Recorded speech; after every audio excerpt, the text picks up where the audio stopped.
অবস্থা, milestone school and কলেজের যেই দুর্ঘটনা ঘটে গিয়েছে, তারপরে তো আর আমরা বাংলাদেশের মানুষ ভালো থাকতে পারি না। বিশেষ করে আমরা যারা শিক্ষকতা পেশায় আছি, আমাদের হৃদয়ে রক্তকরণ হচ্ছে। শুধু শিক্ষকতা পেশা নয়, প্রত্যেকটা পেশার মানুষ, প্রত্যেকটা মানুষ যারা মা বাবা কিংবা যারা পরিবার সংশ্লিষ্ট আমরা সবাই আছি, আমরা সবাই কিন্তু এই ভারাক্রান্ত মন নিয়েই এখন আমরা আমাদের জীবনযাত্রা পরিচালনা করছি। তো আজকে এই বিষয়ে আমার সাথে আছেন হযরতুল আল্লাম মাওলানা এরশাদ চৌধুরী সাহেব। তো উনি আপনাদের সামনে কিছু কথা বলবেন। আসসালামু আলাইকুম ওয়া রাহমাতুল্লাহ।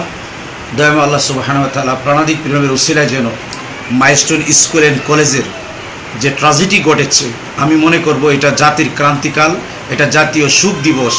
এবং আমি আমার বাইগনা হযরত মৌলানা মুফতি মিনহাজুল ইসলাম, আমরা কথা বলেছি, সে একটা লেকচারার, একটা প্রতিষ্ঠানের, আমিও শিক্ষকতা করছি।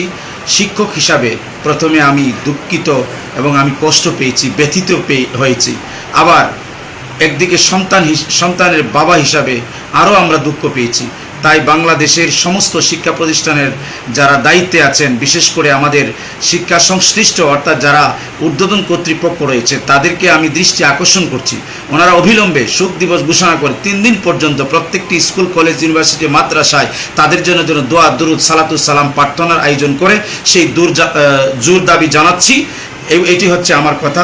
আমরা ভালো নেই, সুখ নেই। সর্বোপরি শেষ কথা বলতে চাই, আমরা একটি ভালো রাষ্ট্র চাই, মানবতার রাষ্ট্র চাই, মানুষের রাষ্ট্র চাই, যেখানে ওই সমস্ত দুর্বল বিমান দিয়ে যেন প্রশিক্ষণ দেওয়া না হয়। যারা রাষ্ট্রের ভালো চাইবে, রাষ্ট্রের মানুষের ভালো চাইবে, এরকম একটি রাষ্ট্র চাই। ধন্যবাদ মৌলানা মুফতি মিনহাজুল ইসলাম সাহেবকে। আসসালামু আলাইকুম রহমতুল্লাহ। জি, প্রিয় দর্শক, আসলে আমরা এই বিষয়ে খুবই দুঃখ প্রকাশ করছি। তাদের বিদেহী আত্মার মাগফিরাত কামনা করছি।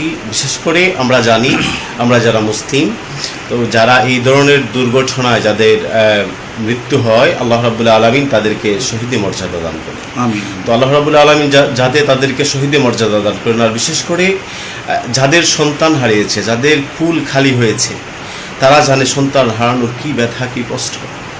তো তাদের হৃদয়টাকে আল্লাহ রাব্বুল আলামিন যাতে কুদরতিভাবে শান্ত করে দেন, আমরা আল্লাহর কাছে সেই দোয়া করি।